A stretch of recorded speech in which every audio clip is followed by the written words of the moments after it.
Hey, what's happening, everybody? It's Robert Phoenix broadcasting to you live from Fredericksburg. I'm having a weird time with the aspect ratio today. Very unusual aspect ratio. Let me see if I can get into my settings a bit here. Thank you for being a part of today's show. What do we got? Let's go into this. And let's go right here. Just give me 1 sec. Por favor. Just on the video piece here is, let's do original ratio. How does that look? It's a little bit, there we go. It's a little better, right? Yeah, I like this better. No, not really. Because now well, it'll be all right, I suppose. We'll just roll with it. It's unusual. It's a strange aspect, but I haven't had this problem before. And being the Virgo that I am, it's kind of bugging me. Hold on 1 second. I have to readjust some things. See if this will make a difference here.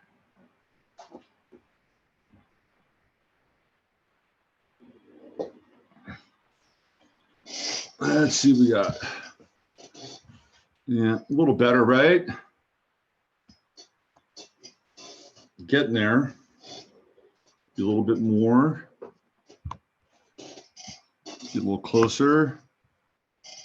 All right, I think we've got it for now. It's not perfect. I'm gonna have to do something a little bit different here. Let me check in with everybody. Let's see how everybody's doing. So it was good to see your bright and shiny faces. There's Ian and Isla and Judy. What's going on? Yep, okay, there's my aspect ratio. It's okay. I look a little bit different here. Unusual.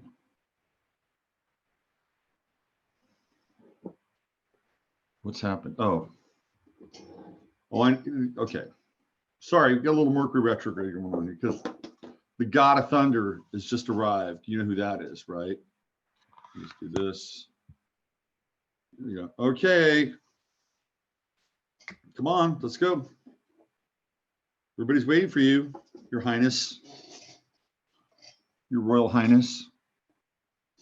One of the listeners said that Jasper and I have a big past life connection. That he's my teacher. It comes from Carol in Newtown area, Bucks County. Here's the teacher. The great teacher has arrived. He is here. You know what that means? Oh yeah. It's time for the earworm. Time for the ear. How is everybody this morning? We're a little bit late today. We're going to get back on track.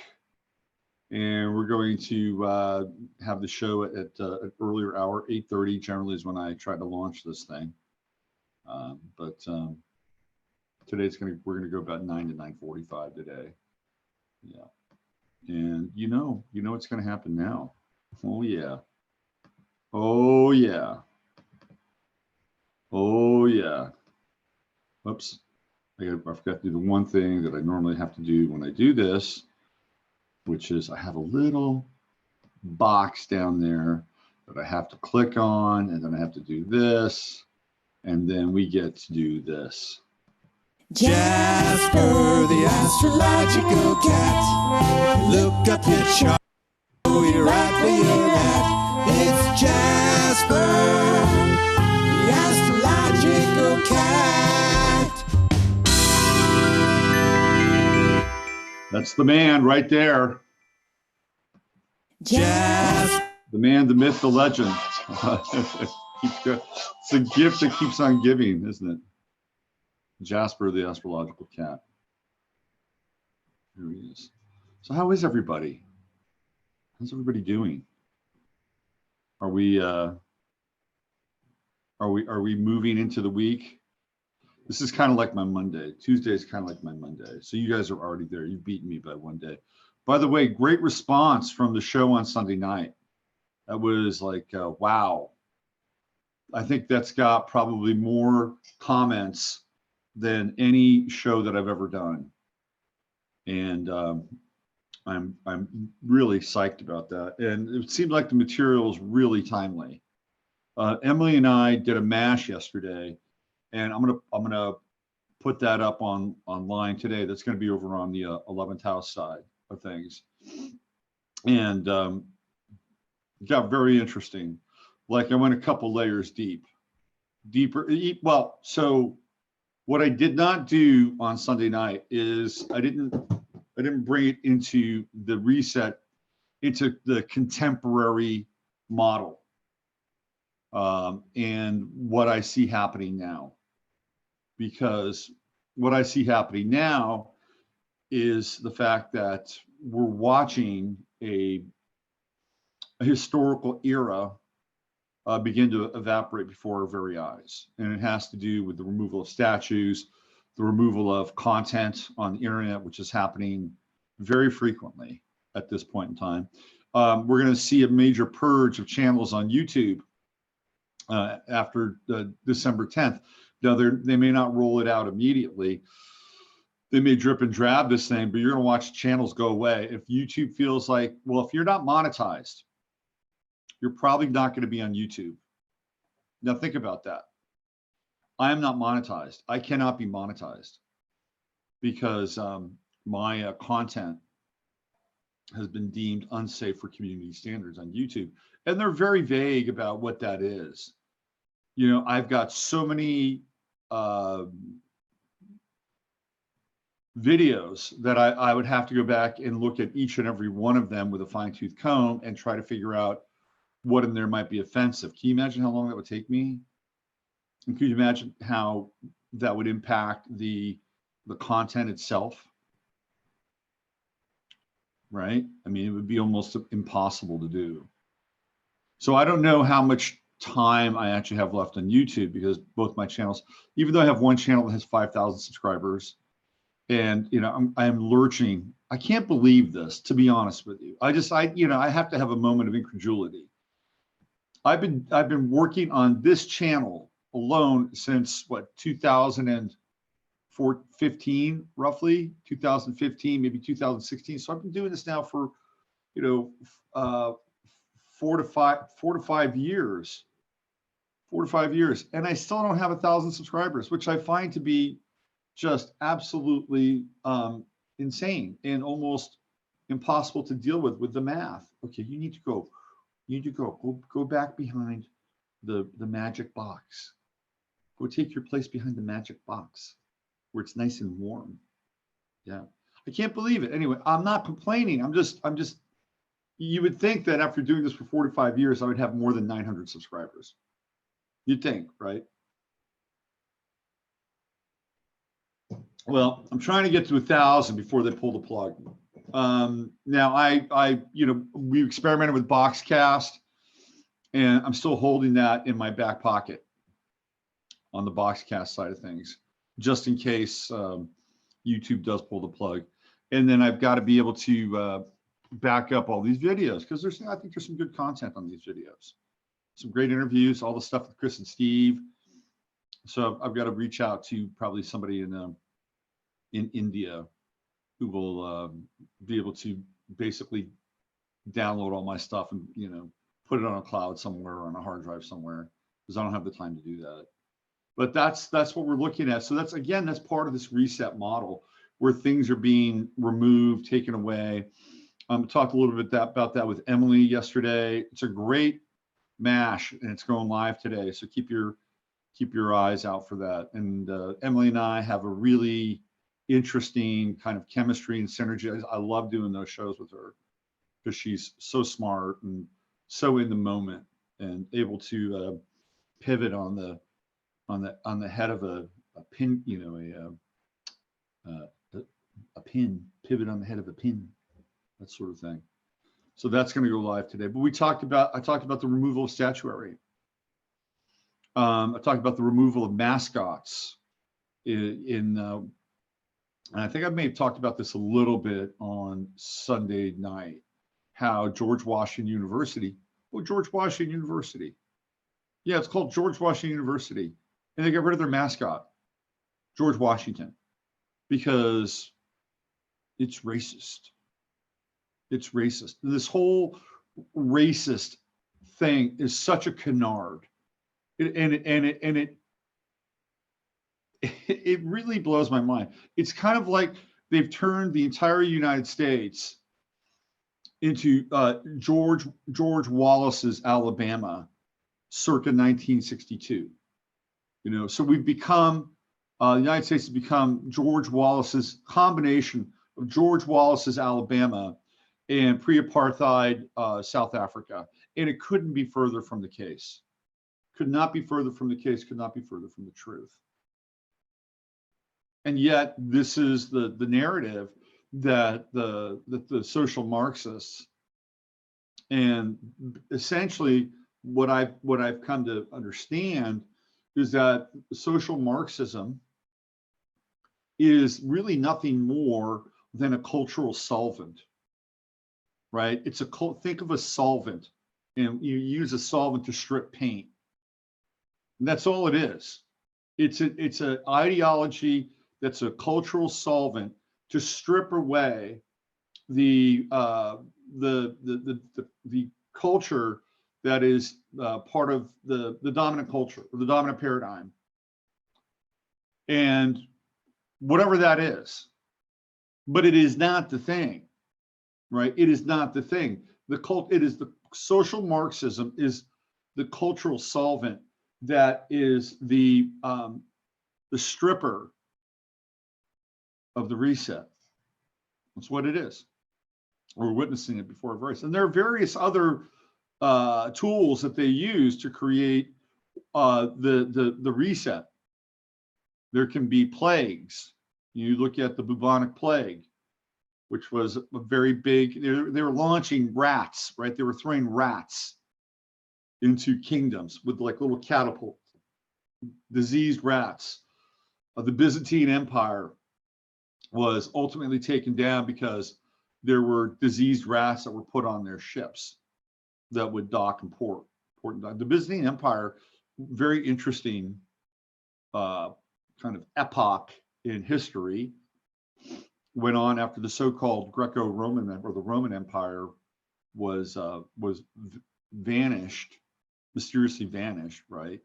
Once the Visigoths theoretically came in and tore the shit up.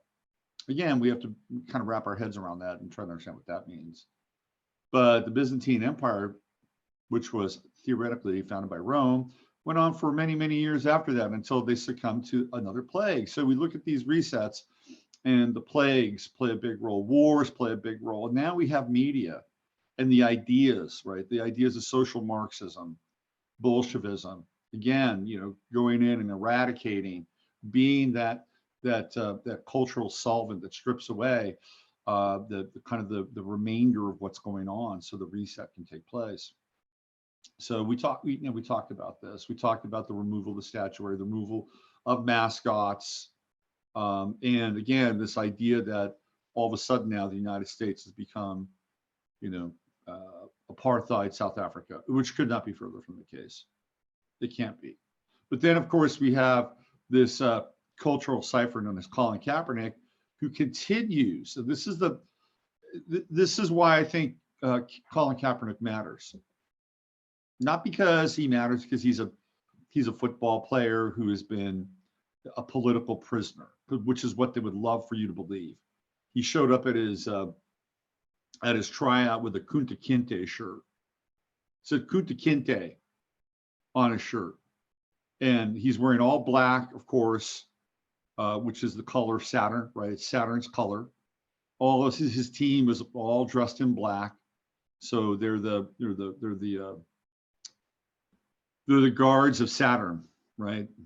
That's what they are. It's a whole Saturnian kind of vibe in a lot of ways. Not the positive Saturnian vibe, which is roll up your sleeves and get to work, motherfucker. No, it's not. And right now he's a paid agent of Nike. And what I've tried to establish is that the corporations are asserting themselves as the new de facto form of government. And I sent a piece into New Dawn magazine. I don't know if they'll print it or not. They asked me to put something together. It's a little out there for them, I think, but that's what I talked about.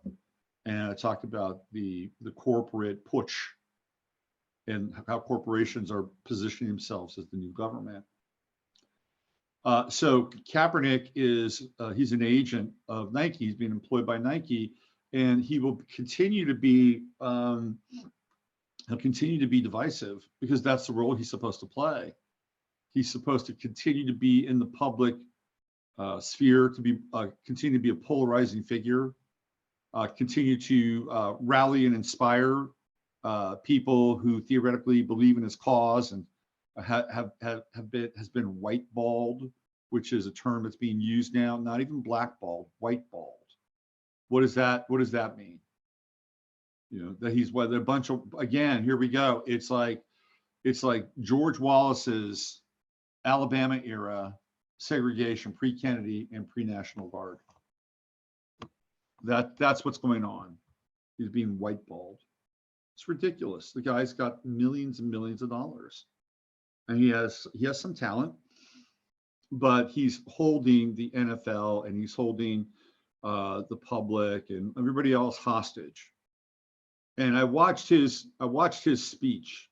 I watched his not even speech. It was just like a you know, his statement, his final statement. And the thing that I came away with from watching him is that he's insane. I looked at, there is a, you know, he's obviously fueled by anger. And I don't have a problem with people being fueled by anger at times. I think anger can be a really interesting fuel and get you going and get you moving, but it has its limits, right? It has its limits. Once, and I've seen this with boxers, I've seen this with football players. For a period of time, they will play with a chip on their shoulder and they'll be angry. That's what happened with Mike Tyson. Mike Tyson was an angry young man. And once he got really famous and made a lot of money, and then he went to prison, all the anger was gone. He came out of prison, he wasn't worth shit. He couldn't fight anymore because he realized his anger was gone. And so anger is just it's a temporary, it's a temporary motivational energy. You have to go deeper. I used to play basketball angry, and I was actually pretty good. Nobody wanted to play. Like, I used to play at a gym in Oakland, and some good players there. And I was kind of in my athletic prime. I was around 32, 33, and I could play. And I played intensely and with some anger, and it was interesting. It was, and you know, I played well. But I remember at one point in time, I thought I was in love. And I was really happy. I was really, really happy. And I got on the court and I played with joy instead of anger. And I played incredibly well, really, really well. And it was like, wow, there's another octave here for me. You know, being a Scorpio rising, it's like everything's intense. Everything's like life and death. And that's how I played basketball. You know, and I'm not super tall, but in a group of generally average people, I mean, I'm in the upper like 5%, so I could play center and stuff like that. And I'd get down there and, you know, I'd make life hell for people. I know I was relentless, and I could jump pretty well. I had a good position, and guys didn't want to play against me. I wouldn't want to play against me either. But then I played with joy. It was like, wow, this is really cool. This is really cool. There's a whole different symphony going on. And I remember this one play, and I was on a fast, I was on a fast break. Like, somebody had tipped the ball and I got it. I picked up on it and I'm running down the court. And I just knew that there was this dude coming behind me. I couldn't see him, but I knew he was there. And I did a behind the back pass in the air, right, as I'm running. And this guy who was he might have been about 5'7" if he was lucky, 5'7", maybe 5'8", but he could jump out of the gym and I did a behind the back pass, and he got it, and he picked it up, and he slam dunked the ball, and was like, wow, there's a whole other vibe. There's a whole other octave available. Yeah, the anger was, it's good, it's intense, right? It's like, it's in the trenches, it's war.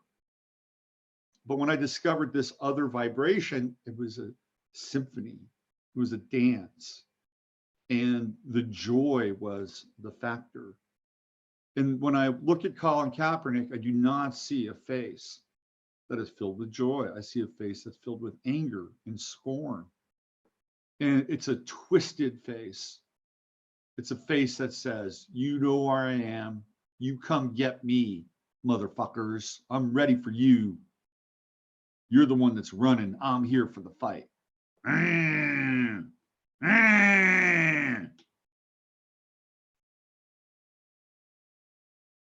And then I watched Lamar Jackson. I'm going to get to some other stuff today, by the way. Then I watched Lamar Jackson. When I see Lamar Jackson, I see joy. He's a quarterback. He plays for the Baltimore Ravens. He is going to be the MVP. He is going to be great. He's great already. This kid is amazing. And I had my doubts about him. He came out of college. I said to myself, that's a goofy motherfucker.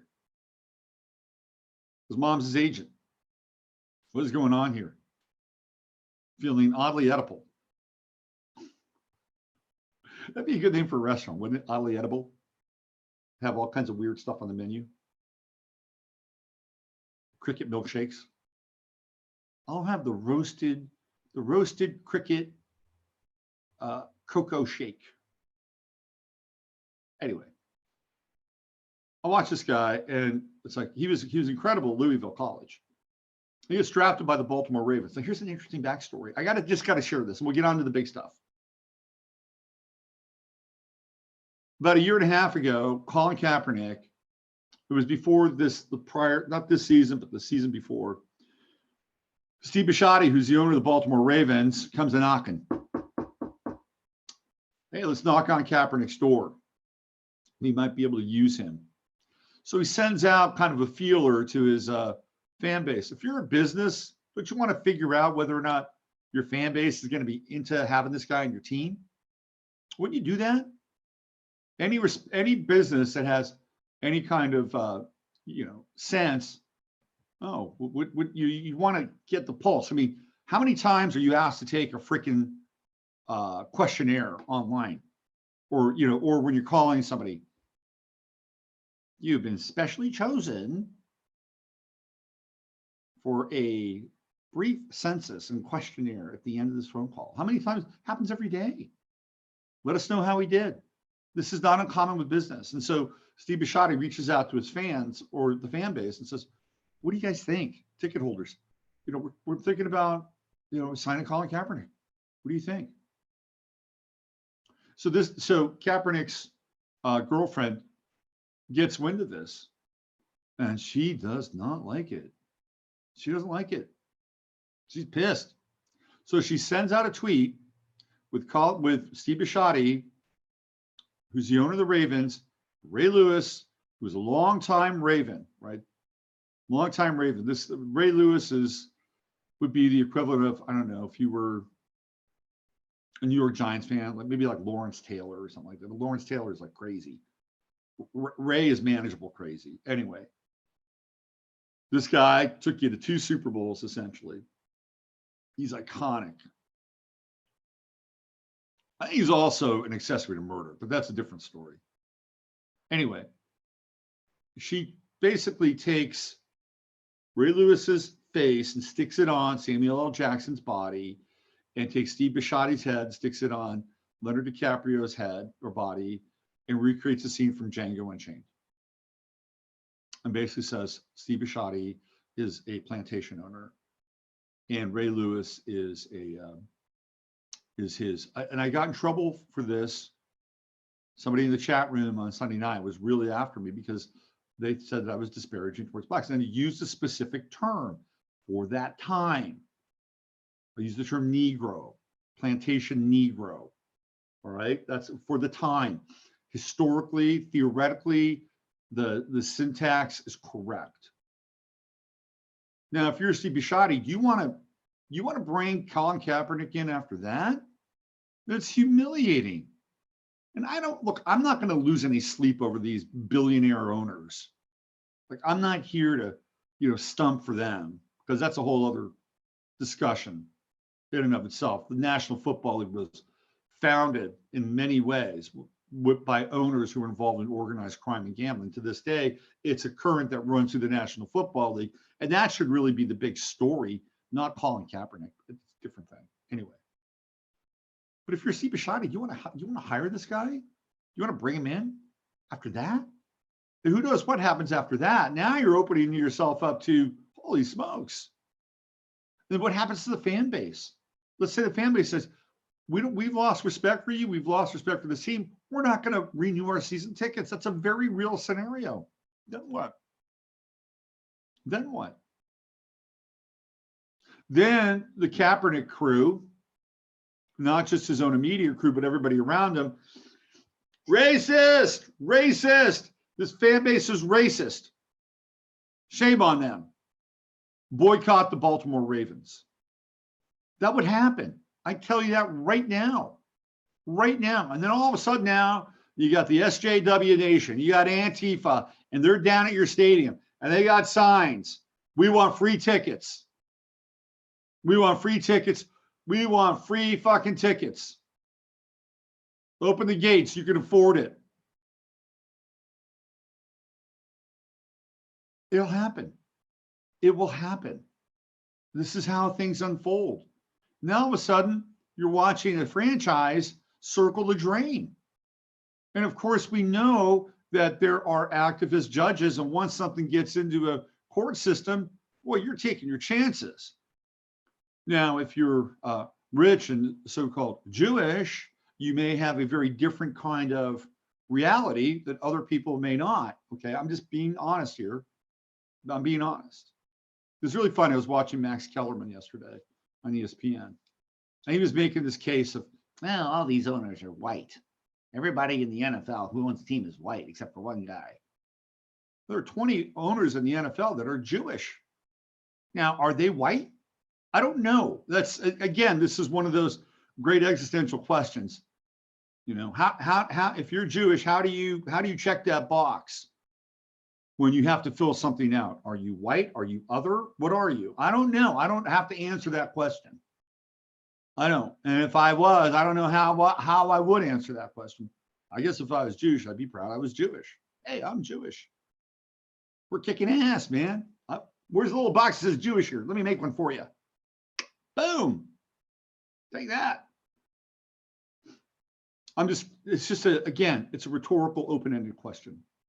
Where does Max Kellerman check that box? Is he white? Does he consider himself white? I don't know. It'd be great to have a dialogue with him. Of course, the discussion would be steered in a different direction. Right? There come all some sort of hyperbolic bullshit or whatever. That's almost always how it goes. But Kaepernick is around because he's another one of these agents that's a part of the reset. He's part of the reset. He's part of the cultural solvent.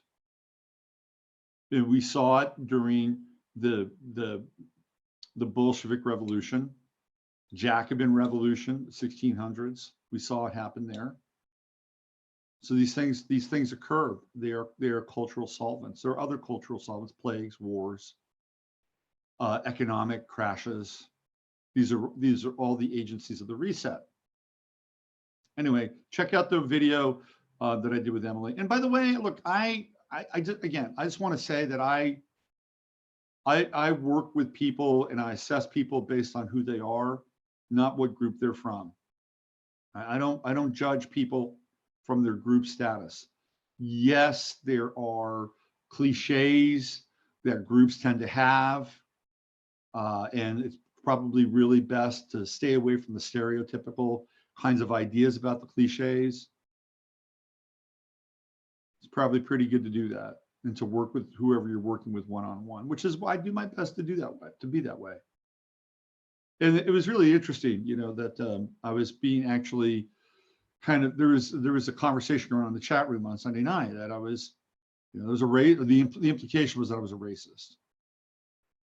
And maybe from that person's perspective, I probably appeared to be that way, right? Maybe I was checking all their boxes because that's how they were hearing my description or language. But you know, we all have our inborn prejudices. And if you don't think we do, then you're lying to yourself. You're lying. And what happens with life is that we get to see where our inborn prejudices are false. Then we have to re-examine them, and it happens all the time. All the time. So, but we all have them. We all have them.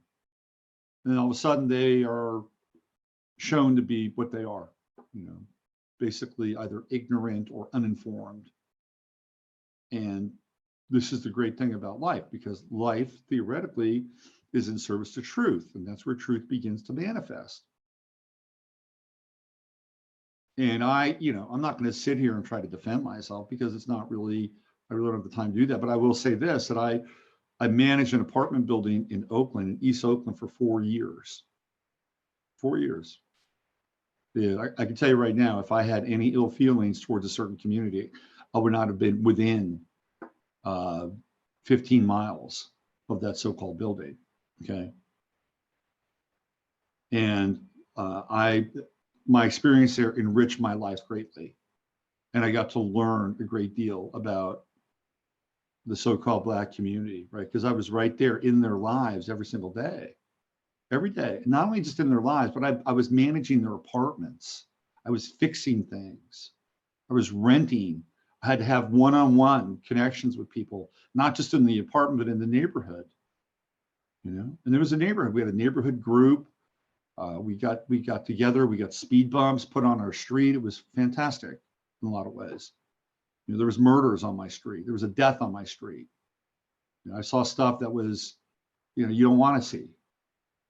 You just don't want to see it. You know? Next door, I lived on the 4th floor, and next door I had a tenant that I rented to.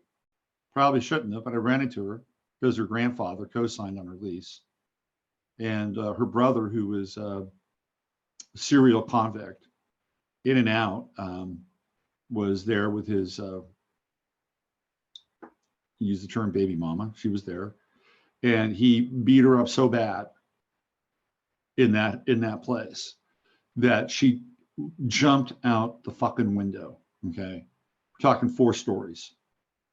4 stories. She jumped out the window.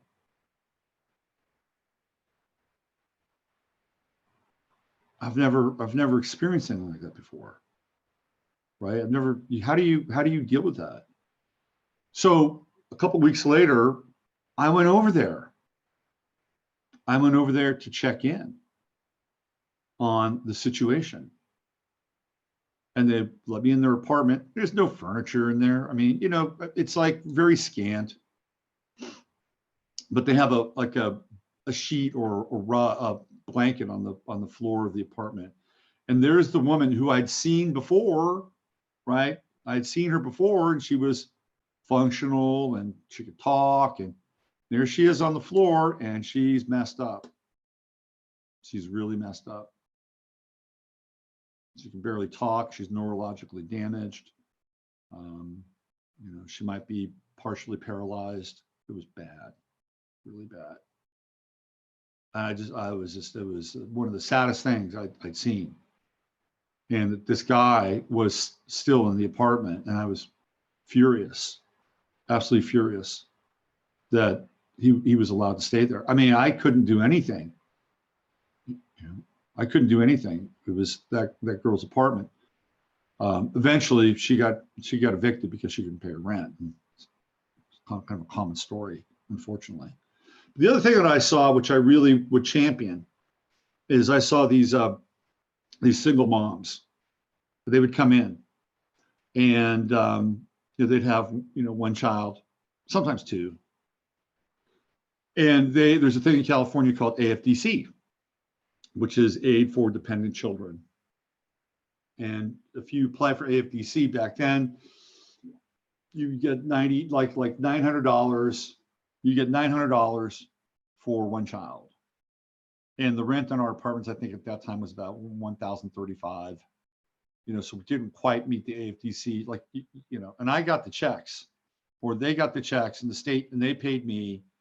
And so I'm getting these AFDC checks from the state because that's how it worked.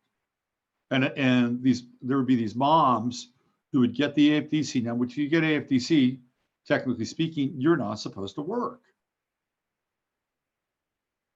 But I'd get these moms in there, and they would get their AFDC money. They'd have their kid. They'd be going to school, and they'd have a job on the side. I'm not going to complain. First of all, we're getting the rent. Second of all, you got to figure out how to get by, because that's not enough money.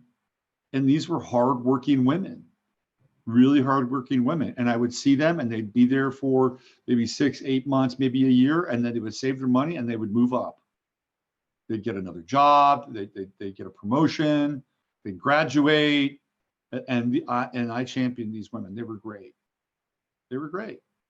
It'd be great if they had men in their lives so that they could have, sort of the full spectrum of parenting, but they didn't. What they did have is they had a lot of fortitude, and I completely and utterly supported that. I saw a lot of stuff there, a lot. One of these days I'll write about it. And it was a very impactful period of my life. And I learned a lot, learned a great deal. Anyway, let's get on with the subject of the day, the matter of the day, which is what the hell is happening in Washington, D.C. There's some stuff going on with Trump now, which bears witnessing and bears reporting. So let me see if I can find this thing here. Yeah. So this happened late on, I believe it was Friday night or Saturday night. I think it was Saturday night. Trump got admitted to Walter Reed Hospital. So this is from Mike Adams' site. Alex Jones is talking about this. Exclusive, President Trump makes an unscheduled stop at military hospital to undergo battery of tests for possible delivery of poison in food with time-delayed chemical agent. Food tester, he's got a food tester, is gravely ill. So if you have been following the story with Eric Schmidt, Eric Schmidt, of course, Mr. Alphabet, theoretically was poisoned by China. And not only was he poisoned, but his daughters were poisoned. His 2 daughters, well, he has 1 now, because apparently the Chinese who were able to give him on a monthly basis the antidote, the temporary antidote to the poison, like you have to keep taking this antidote, skipped a month with his daughter. She got gravely ill and died. So theoretically, they've got Eric Schmidt on a string, but of highly sophisticated poison. Let's read more of this. Exclusive Natural News report via Alex Jones. The president's unscheduled stop at Walter Reed Military Hospital on Saturday. It was Saturday night. It involved a battery of tests to determine whether the president was exposed to a chemical agent that is suspected of being introduced into his food, says a White House connected source who shared details with Alex Jones of InfoWars. Medical staff at Walter Reed did not get a staff-wide notice about a presidential visit to the medical center in Bethesda, Maryland, ahead of Trump's arrival.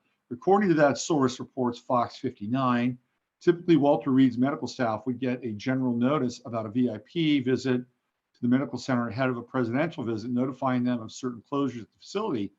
This did not happen, indicating the visit was a non-routine visit and scheduled last minute. So I actually think that's pretty smart. That if he's going to be going to Walter Reed, do you want to tell anybody? Hey, president's coming. Better get prepared. Guess what? Orange Man's coming. And then, of course, you have the usual suspects put into place. That didn't happen. Probably smart. So here we go. Let's see. Fox 59. Oh, here we okay. Get back here. The action was initiated. Okay. The president's motorcade drove to the medical center unannounced, with reporters under direction not to report his movement until they arrived Saturday. Walter Reed, reports Fox 3. A separate source familiar with the situation described Trump's visit as abnormal, but added Trump 73 appeared to be in good health late Friday. Fox 59 confirms that Trump needed tests, which were not available at the White House clinic facility, saying several experts familiar with the White House medical procedures said that Trump can get routine lab work done at the White House's on-site clinic, indicating Trump needed tests that cannot be done there. According to the White House connected source who spoke directly with Alex Jones, chemical testing confirmed the presence of a molecular byproduct of a potential toxin, although it is important to note that molecular byproducts can come from many different sources, and it's not always possible to determine the molecular structure of the original molecule from which the byproduct was derived. The president is reportedly fine and did not experience the same symptoms that are reported to have overcome the food tester. We currently do not know the condition of the food tester. No additional details have been made public about which tests were conducted on the president and what chemical byproduct was found. Alex Jones told Natural News that he believes the incident may have been a deep state attack using exotic chemical poison with delayed activation signature. He underscored the importance of people understanding that we are in the climate of a civil war, which I do believe we are, and this kind of attempted poisoning is par for the course, historically speaking, when they want to take a leader out or take out a leader and make it appear to be death by natural causes. InfoWars had previously reported that Roger Stone survived an attempted poisoning, and that deep state operatives who had infiltrated the White House were poisoning the president's water in an effort to impair his cognitive function and energy. In 2018, a Secret Service agent traveling with President Trump in Scotland died from a stroke. USA Today reported the Secret Service agent traveling as part of President Donald Trump's security detail died Tuesday in Scotland after suffering a severe stroke. The agent, a 19-year-old veteran of the agency, suffered the stroke on Sunday and was treated in Scotland. InfoWars' Millie Weaver reported today that the U.S. Secret Service agent who had died from a stroke in Scotland was also a food tester to the president, who was reportedly in good health before his sudden death. This is how power behind the throne always tries to take people out very quietly so that they don't become martyrs, explained Alex Jones during his InfoWars broadcast. It's common knowledge there have been multiple attempts on the president's life. In a recent speech at the Federalist Society, Bill Barr warned that the lawless left is resorting to a troubling array of tactics in their effort to destroy President Trump and overthrow the republic. From Barr. Immediately after President Trump won the election, opponents inaugurated what they call the resistance, and they rallied around an explicit strategy of using every tool and maneuver to sabotage the functioning executive branch of the administration. That is clear. We've seen that. There's nothing, there's absolutely nothing that we can infer from that that isn't true. Look at what's happened. You know, if you look at the timeline, it's all about, oh, gee, you know, all you people. Well, first of all, let's Jill Stein. Let's do a recount. Oh, let's get the people who are part of the Electoral College to flip their vote. Then it was like, okay, well, let's use all the judges, all the activist judges to block any kind of shit that Trump wanted to do. And with the travel ban, which I thought was kind of stupid, by the way. That was like a cosmetic deal. And let's get his people out of the White House. Right, still there. And then we get into the whole Russia thing. Now we're to the Ukraine thing. Oh, now they're saying he may be unfit to be president. He may have neurological issues. It's a new tactic. Just keeps going on and on and on. Meanwhile, apparently Hillary Clinton had to have her flight diverted because there was debris on the runway. There's some war going on here. We're watching it. We're watching, again, the mechanisms of the reset before our very eyes. It's like, wow, it's kind of blowing my mind on so many levels. So many levels. And you know, we can be a witness to it. We can also untangle it. And we also have our own realities as well. To move from anger to joy. That is a climb. That's an ascension to move from anger to joy. And that's part of my goal for 2020 is to incorporate joy as an agency in my life. And that doesn't mean we don't have to roll up our arms and get into the muck, right? To try to create aqueducts that can divert the modern version of the mud flood. Who's this? Let's try and call me. Clone that. Sorry. Anyway, that's my it's going to be one of my stated goals. So we can still roll up our sleeves and get in there and ascend towards joy. All right, let me see what's going on in Chatlandia with you guys. Best chat room on the internet. What do we got going on here? Fake story seems a little pat.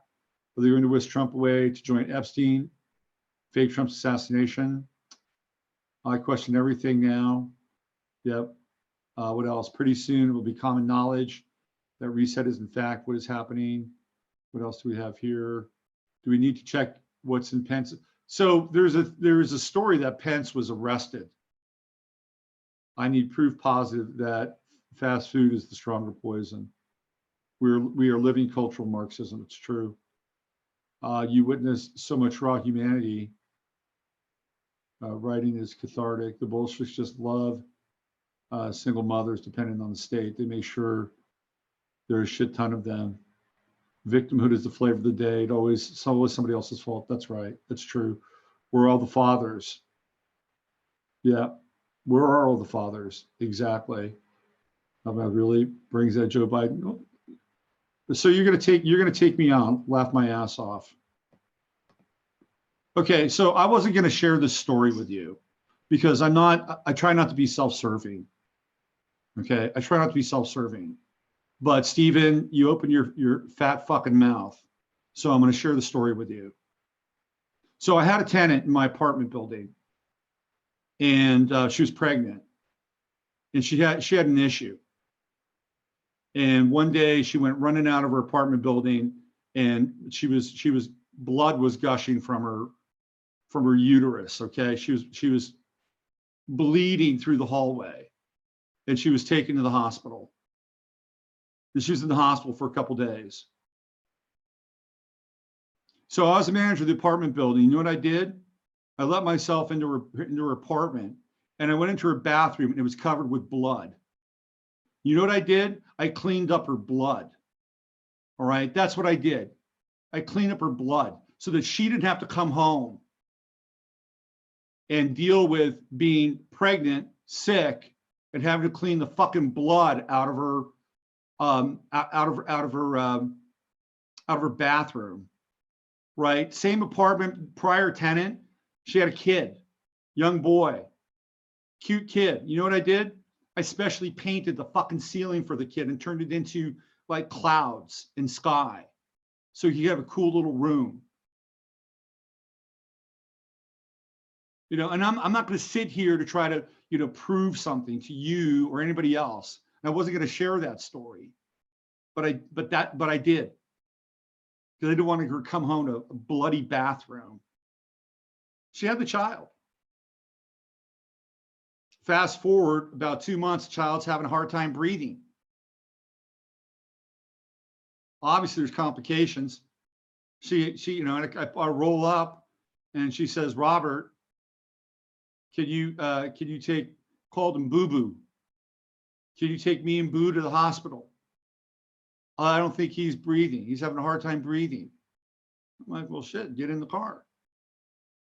So I'm driving to the hospital and she's sitting next to me. She's sitting next to me. And she looks at me, she says, I think he stopped breathing. And then she's starting to shake the kid. I'm like, I've never been in this position before. What am I going to do? And so I tuned in. I pulled into a gas station. I said, let me see him. And I took the baby and I started to move his lung. He wasn't breathing. And I started to move his lungs like little tiny accordions. And he started to breathe again. And then it's still pre-cell phone, so I asked the gas station guy to call an ambulance. They were there in like less than 5 minutes, and off she went to the hospital. So before you shoot your fucking mouth, Stephen, and compare me to Joe Biden, you know, you don't know anything about me or my backstory, and I just gave you a headline about living in Oakland. And that's just I got a lot of stories like that, okay? Well, not quite like that. That's unusual. So, you know, just file it away. File it away. All right. Joy, back to Joy. Hey, listen, have a great day. Use your head in order to discern what's real, your heart to stay open to what's possible. I'm Robert Phoenix. Check out Matrix MASH. It's going to go live today. I'll see you tomorrow.